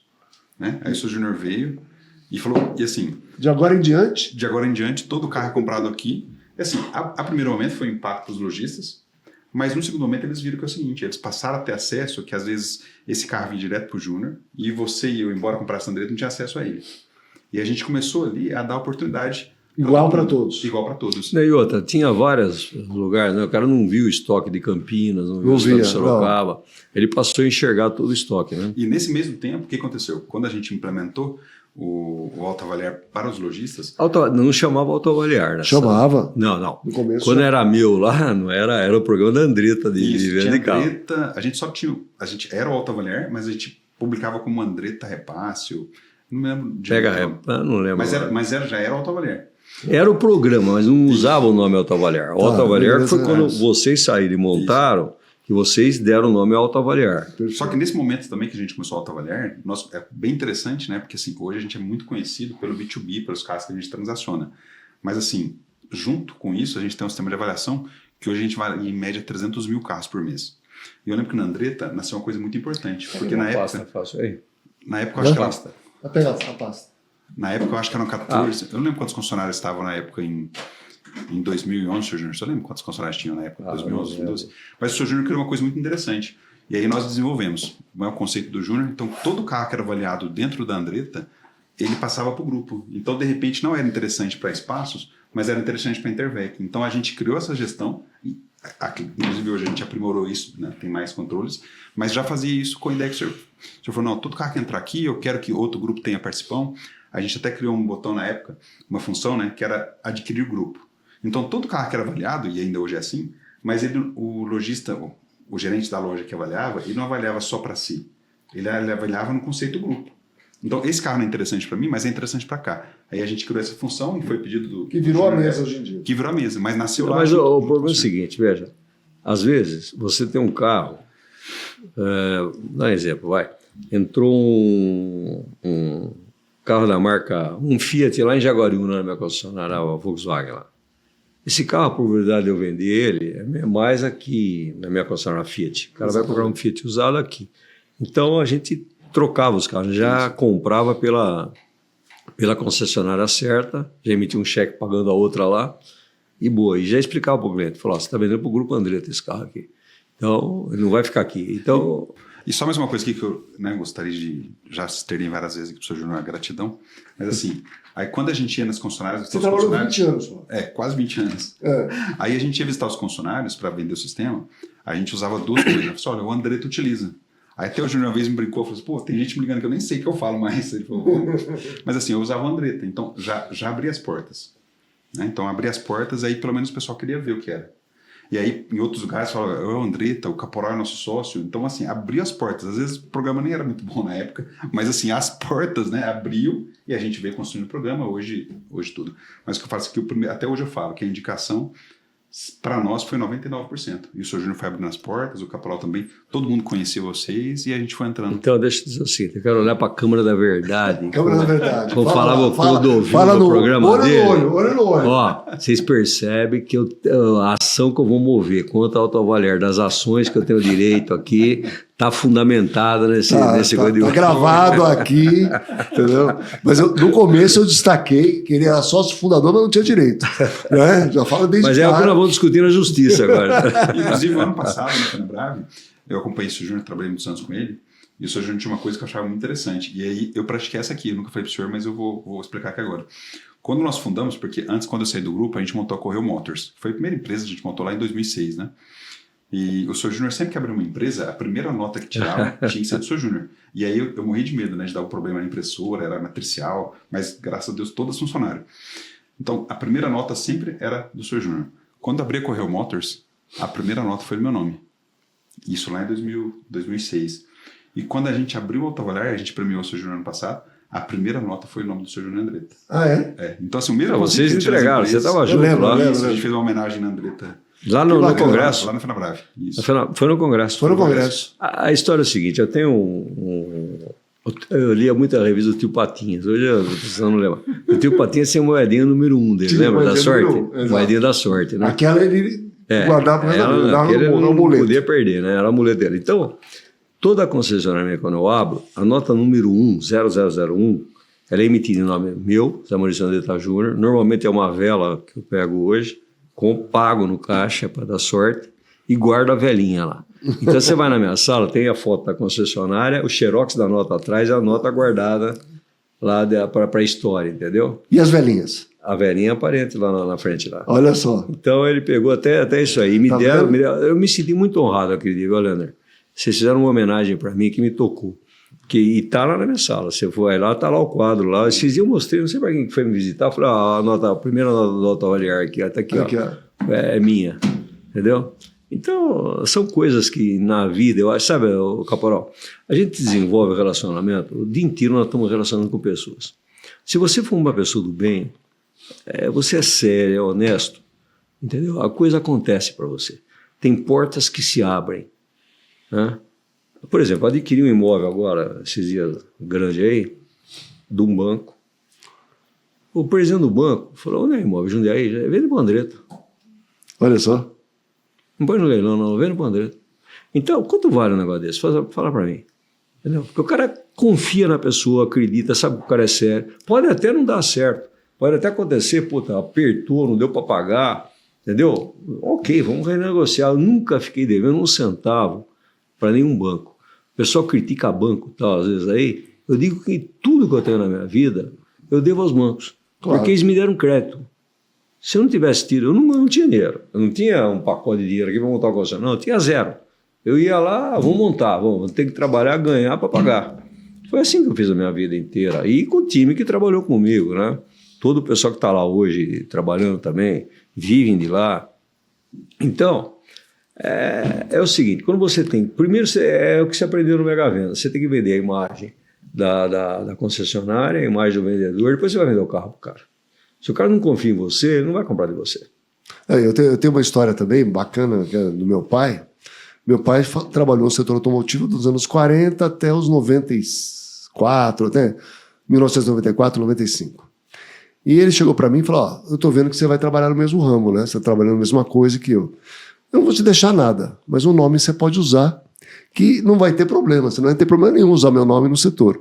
Porque nosso mundo é um mundo muito fechado, de certa forma, né? Muito tradicional, muito fechado, e no mundo inteiro isso se relaciona, você mesmo, né, com as federações, etc. Quer dizer, hoje eu sou uma pessoa muito conhecida no setor automotivo, né? Nesse pedacinho aqui, nesse mundo que é nosso, que a gente vive, trabalha e se relaciona, né? E esse é o legado que a gente vai deixar. Então... Ó, eu vou dizer um negócio que eu aprendi com meu pai, né? Deus... o meu pai tinha um contador em Amparo, que era jovem, e morreu há alguns anos atrás. Eu resgatei muita história do meu pai com ele.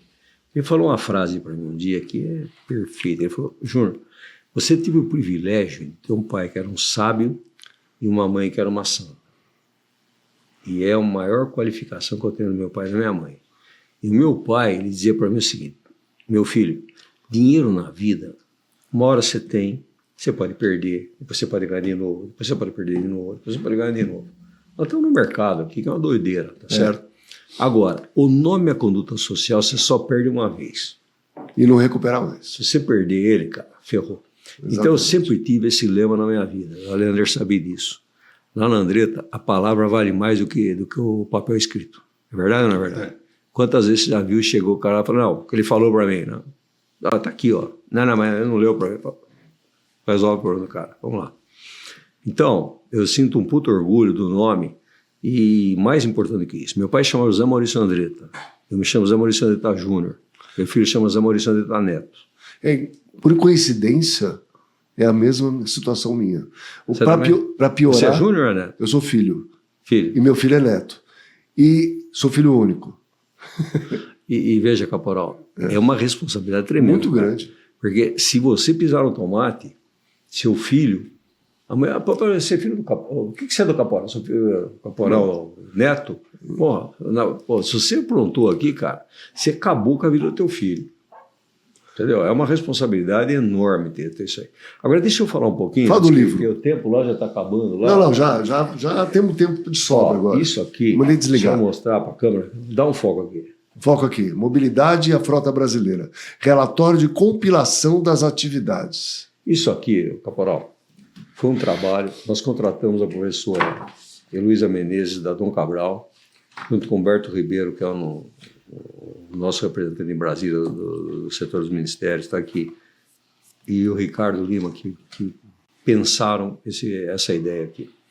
E aí, em cima disso, nós levamos todo mundo lá. Então, aqui tem, primeiro, os depoimentos de cada um deles.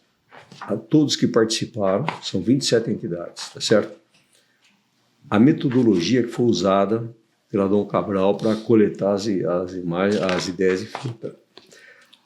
Aí você tem, trazer as ideias, tal, como é que você compila, como é que você registrou tudo isso aqui. Todos os discursos que estão, a fala que estão aqui, foram gravadas e é exatamente o que foi falado por cada uma das pessoas, por exemplo, o Wallace daqui do MIDIC. Exatamente o que ele falou está escrito aqui. E a frase principal que foi destacada dele. Cada um que falou aqui, ó. O André você é um grande cara. Você viu o discurso de abertura do Congresso? Não. O Homem na Arena, que eu falei, você estava lá? Não. Bom, ele me deu um quadro, O Homem da Arena, que é um trecho do Roosevelt, muito bonito. Veja depois numa coisa aí. Ele me deu esse quadro de presente. E diz mais ou menos o seguinte, na vida, cara, vale aquele cara que luta, que trabalha, que tenta. E não deu certo, ele tenta de novo, ele tenta. Então, esse cara é o que tem valor. Aquele que passou pela vida, não fez nada, nunca errou, e também nunca fez nada. Não vale a pena ter vivido. Concordo com você. Né? Então tá aqui, ó, Bezaliel Botelho, Márcio Afonso. Você vai me dar um livro de presente? Para nós aqui? Eu vou tirar esse aqui. Você não pegou lá? Peguei o PDF. A Regina mandou o PDF. Eu não tenho o livro físico. Com o maior físico. prazer. Agora, veja bem, ó. Olha isso aqui. Caporal, pensa o seguinte, Euro 0 e Euro 6. Um Euro 0, que é o laranja, ele emite 87% a mais de CO2 do que um Euro 6 aqui, ó. Nós mudamos para o Euro 6 agora, né? Mas pensa o seguinte, por exemplo, eu tenho um Uno, 0 km que eu comprei e guardei ela. Esse carro é carburado, não tem o catalisador. Não tem nada. Tem 5 km do carro. Nossa. Se eu fizer ele funcionar hoje, Você vai poluir. Ele vai poluir 87% a mais de CO2 do que um Argo 0 hoje, do que um Onix 0. Porque tem o catalisador, tem injeção eletrônica. Então, agora imagine um carro desse com 200, 300, 400 mil quilômetros. É a nossa frota hoje. O que ele gasta de óleo e tal. Então, primeira coisa está aqui. Material particulado, ele emite 98% a mais. Aí tem o perfil da frota e tal. Aí, isso aqui que é o grande bacana do negócio, ó. Tá vendo aqui? Não estraga meu livro. O que nós fizemos aqui? Aqui, quando nós fizemos isso aqui, foi em março, abril desse ano. Então, nós pegamos os carros ano modelo 2004 e 2003, que, somado aqui os 2 anos, ano modelo, não é emplacamento, tá? 24 e 23. Da 2050 foi o que nós consideramos 0 km. Tá. Aí, os 2 anos para baixo, que é o azul clarinho, tem mais 3 milhões de carros, que nós chamamos de... Então, esse é o retrato da frota brasileira. Da frota brasileira. Mas por setor, aqui é automóveis, ó. Não. Automóvel, caminhão, máquina, trator, o ônibus, motocicleta, tá tudo separado. Isso aqui é do banco de dados da FenaBrave. Mas isso é um quadro triste, né? Não, mas veja bem, calma. Aí, os azuis aqui, você vê que aqui foi o período que mais vendeu o mercado, aquele pique deu. Certo, 2012, por aí. Tá aqui, ó, 2012, Quando foi 2013, Exato. tá vendo o pico aqui, ó? Isso aí. Então, o que acontece? Isso aqui são os carros usados, que nós chamamos. Isso. Aqui são os seminovos, o azulzinho clarinho. E aqui são carros que têm praticamente Velhinhos. 20% da frota, os mais antigos. Aqui, no caso, é de 96 até de 75 a 96. E a gente está falando de carro, porque caminhão é pior, não é? Não, calma. Podemos chegar lá. Agora, aqui, o que acontece? Isso aqui tem que ser reciclado. Esse carro não pode estar mais rodando. Então, mas posso entrar no assunto já? Calma, deixa eu explicar para você. Qual a idade média da frota brasileira, que está aqui picotado, ó? De automóveis é 18,3 anos. Se nós fizéssemos assim, ó, todos esses carros aqui, ó, daqui para baixo, a gente reciclasse ele, moesse e queimasse e tirasse o que dá para aproveitar do carro, você reduz em 5 anos a frota brasileira de carro. E cai para 13,3, que ainda é muito. Então, por isso que eu digo, o remédio para os Estados Unidos, para uma Europa que tem 7 anos a frota de idade média lá, é totalmente diferente. A dor de cabeça para dor de barriga, pô. Não adianta você estar com dor de barriga e dar um remédio, uma aspirina para tirar a dor de cabeça. Então, aqui está o problema detectado. É o exame que nós fizemos. Por exemplo, você pega trator, máquina agrícola, ó, é muito menos a idade, porque um trator com 10 anos, de 2009 para cá, ele trabalha 24 horas por dia na época da safra, já derreteu o trator. Caminhão já é outra realidade, tá vendo? Motocicleta é outra realidade. Então, mas aí, vamos entrar. Posso perguntar? Pode. Então tá. Cidadão que está com o carro aí, que está usando o carro há 20 anos já, carrinho dele e tal, ou caminhoneiro, tanto faz, né? Vamos falar no automóvel. O cara está com 20 anos aí. 20 anos, tal. Tá. Como é que ele faz para trocar para o outro carro? Ele vai só moer o carro dele? Precisa o governo entrar com os incentivos, Então, subsídio, o banco com financiamento. Precisa de uma solução para isso, porque senão não tem jeito. Se não botar dinheiro nisso, eu vou dizer se o governo não apoiar, não troca. Eu vou dizer para você o seguinte, eu não estou falando Andretta. A FenaBrave, os 7 homens aí no destino, nós já temos um plano, uma ideia de como resolver isso aqui. Eu estou na FenaBrave, falei para você, vai fazer 21 anos agora. Lá no começo, o Deco Verde era presidente, Valdemar Verde, grande Valdemar. Eu era o mais novo da turma. Isso depois da Brave. Teve a Brave antes. Não. Já na FenaBrave. Já na FenaBrave. O Deco deve ter sido presidente lá, quer ver? Eu lembro. Eu entrei em 94, 97, 98, por aí. E o Deco é um puta cara, um grande empresário, banqueiro e tal. E ele pegou eu, que era mais novo, lá falando, ele vai estudar como é que faz uma renovação de frota. Aí eu peguei, na época, eu lembro o Bruno Schwamba, os meninos mais novos, que eram meus amigos lá, o Gustavo Alejo, o Serginho Reze, que hoje é baterista. Músico. Vários aqui. E mandamos lá para a França, para a Itália, para a Espanha, pá. E a conclusão que nós tivemos é impossível fazer uma renovação de frota no Brasil. Não tem como. Lá, o único lugar que tinha dado certo foi na França, mas a França, na época, lá atrás, ela dava 4 mil euros de bônus para o cara trocar o carro. Então o cara pegava um carro novo, Isso. E normalmente ele passava o carro velho dele para o filho usar. Então, mas é uma frota de 7 anos, 4 mil euros dá. É outra aqui no coisa. Brasil não, mas ter eu muito não mais dinheiro. lembro agora na época. Eu sei que é impossível fazer aqui. Tá. Porque você ia falar com o governo, bom, o que eu ganho com isso? Exato. Você é com a montadora, o que eu ganho para fazer isso? Todo mundo queria ganhar. Então não tem jeito, não consegue. Então eu vou dizer para você o seguinte, está aqui, deixa eu ver se tem esse aqui não tem o divisor de página, que tem o site aí para dar sugestões, tá? Agora, veja o seguinte, esse aqui é o completo. O que o pessoal recebeu não tem essas anotações aqui. Aqui foram as ideias que surgiram desse dia de trabalho que nós fizemos lá. Vou te dar um exemplo. Pensa o seguinte, o que tem de carro hoje, jogado no meio do mato, queimado, dentro do rio, cara morando, que já não roda nos mais, pátios de Detran. apodrecendo, criando dengue e tal. Isso.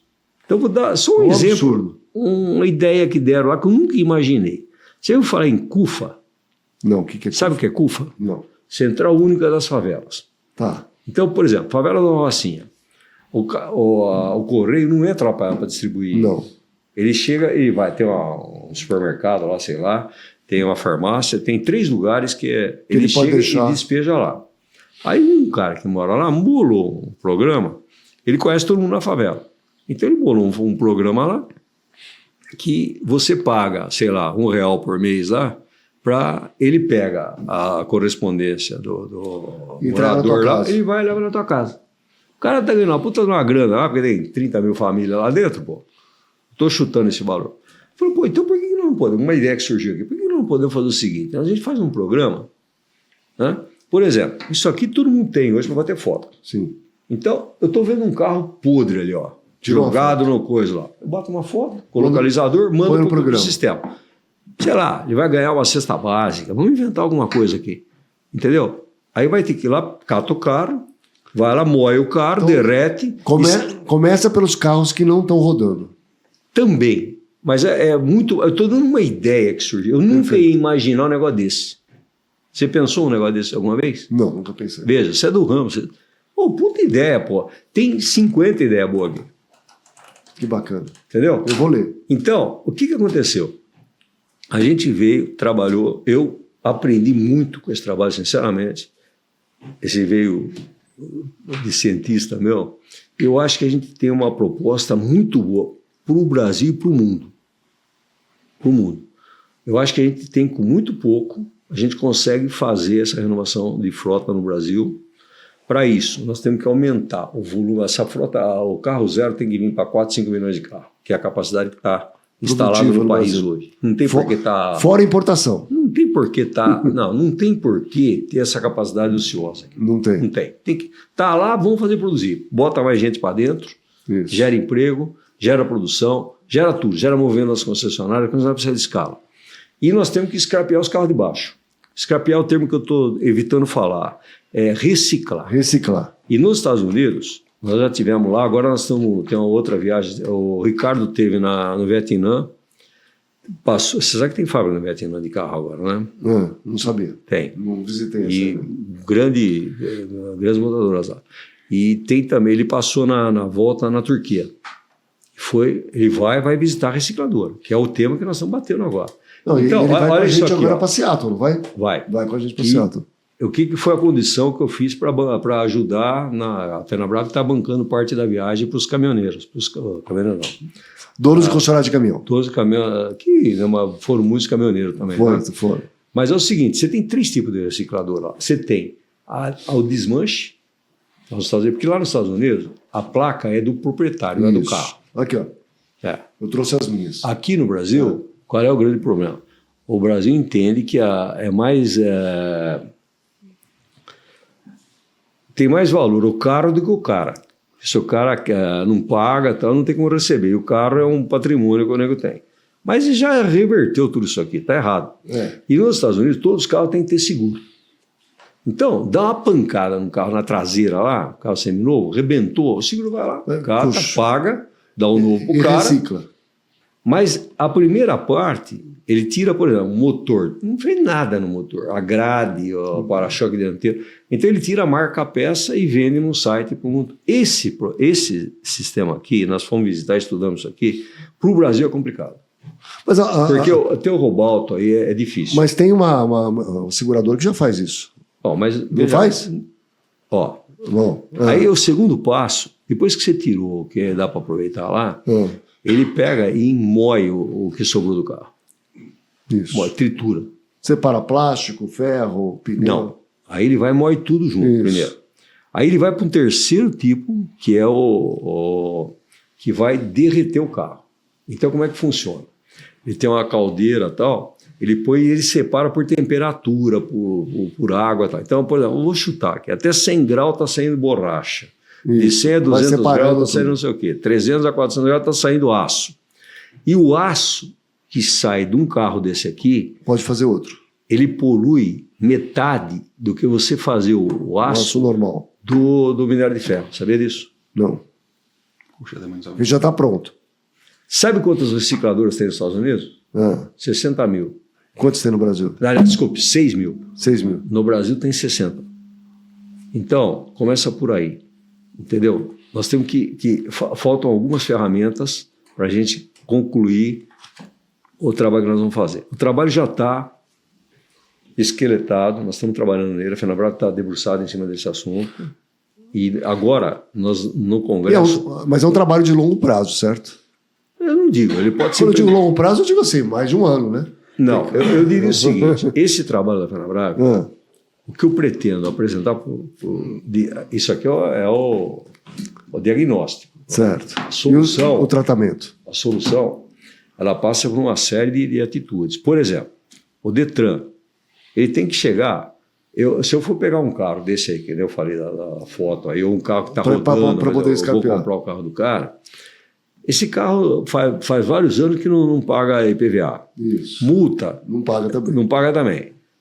Como é que faz? Ele tem que abrir mão do seu governo. Ele não vai receber nunca. Por exemplo, o cara já cortou o chassi do carro porque foi roubado. Não tem documento, não existe. Então, eu boto uma foto do carro, sei lá, tem que ter uma solução para isso aqui. Entendeu? Se tem o chassi, eu tiro o decalque disso aí e falo, vou escarpear esse carro aqui, beleza. Ele tem que zerar as multas, tudo para poder. Os Detran, você não sabe o volume de carro que tem nos pátios. Eu tive outro dia com o prefeito de São Paulo aí. Você sabe que a gente tem uma solução. O Nunes. Para avaliar e vender. Conversei 2 horas com ele. Ele falou: puta, me ajuda lá. Eu não tenho mais onde pôr carro que foi preso. A Autoavaliar tem uma solução para isso. Qual? A gente consegue avaliar e vender os carros que ainda têm alguma condição e mesmo os que não têm. A gente consegue fazer tudo isso. Então, veja bem. Hoje a gente já vende um monte de carro sinistrado. É isso que eu estou querendo. Do Rio Grande do Sul. Estude o que está aqui. Do Rio Grande do Sul, os carros que alagaram, etc., a gente vendeu uma quantidade enorme a quase 70% da FIP. Então vamos lá. Você estuda isso aqui e dê sugestão. É o momento agora para fazer isso aqui. Bora. Porque nós vamos montar. É para mim? É para você, eu vou fazer uma dedicatória, você vai fazer daqui, nós vamos trocar os livros aqui depois. Depois que cortar aqui, nós vamos trocar. Mas é o seguinte, viu, Caporal? É um trabalho, rapaz, de fôlego. E para o bem do país, do Brasil, e para o bem do mundo. Muito bom. Muitos países podem fazer uso do trabalho que a gente está pensando aqui no Brasil e deixar. E para deixar um país melhor para os nossos filhos e para os nossos netos. Porque senão não vai ter país para vocês viver. Presta atenção que eu estou falando disso. Muito bacana. Eu vou te dar um presente. Peraí. Aqui, ó. Um vinho para você tomar. Puta, vou tomar italiano, hoje. Escolhido por importador já direto. Tá? E uma camisa do The Dealers para você. Pô, muito obrigado, hein? Queria agradecer você ter vindo aqui. Olha aqui, ó, pra você passar as teus finais de semana para produzir o dedinho.